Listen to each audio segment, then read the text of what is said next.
This is a baking paper, and this is a paper towel. Put these two together in a container, add a bit of water, and you get a wet palette. Essential tool for thinning your paints. But once you do have your wet palette, how do you avoid painting something like this? Well, that's easy. Simply add some water, load your brush, and you are good to go. Okay, but at this point you might ask, how much water? And I'll be the first one to tell you, there is no single right answer to this. Rather, you can use various consistencies according to your needs.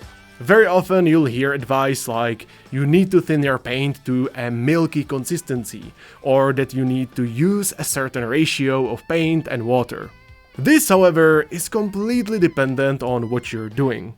Thinning is very straightforward. In fact, I feel silly for pointing this out, but the more water you add, the thinner your paint is, and the worse is your coverage. It also works the other way. If you add less water, the coverage is better. And the reason to thin your paints is so you don't obscure any details. Otherwise, it could end up like our aforementioned example. However, it's perfectly fine to use paint that's a bit thick. Still, always add some water so the paint is not lumpy and it flows well on the surface. You can see that this thicker paint consistency is perfectly fine to use as long as the paint is extended. This is actually the key ingredient. As long as you use a bit thicker paint consistency, but you make a good job of extending it, it'll be fine. Fail to spread it and all the details and recesses will get completely fucked in their figurative asses. Okay, so now we know that we can use both. Consistency that's quite thin, and also consistency that's a bit thicker. And everything that's in between. So how do you know what consistency to use at any given moment? Well, just imagine that you are sculpting. To sculpt anything, you gotta start by shaping the form with clay. You don't care if it's a bit messy or if you leave any fingerprints on. At this point, you just wanna block in the overall shape. This phase of sculpting would be like using slightly thicker paint for base coating. You want big changes and fast progress. But later on, you are no longer adding much clay. You are only refining what you have, either sanding it, carving it, or whatever is necessary to make the shapes more crisp. And in painting, this more controlled approach would be like using paint that's more thin. So in sculpting, the process is a bit fast and rough at the start, and later on you are much more precise. And in painting, it's the same. You use a bit thicker paint consistency for base coating and for the initial layers, and when it comes to those fine adjustments, you need to thin your paint more. However, there is one secret ingredient that many painters completely miss. One that can eliminate many problems. Paper towel.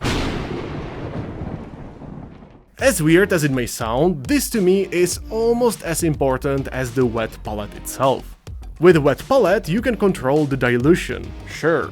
But with a paper towel, you control how much paint is in the brush. To have the perfect amount of paint, I like to slightly dampen the paper towel beforehand. Then, whenever I load my brush, I use this twirling motion to discharge the excess paint, as well as to keep a nice tip. We always like some nice tips. What did he say? Do you know how some painters like to lick their brushes? I guess aside from tasting those yummy acrylic microplastics, it's also to keep the brush pointy. But if you do this instead, there is no need to lick the brush. On top of that, you can control how much you wick off by holding the brush there for longer. And even if you use paint consistency that's too thick, by wicking off the excess over a damp paper towel, it'll get thinner anyway.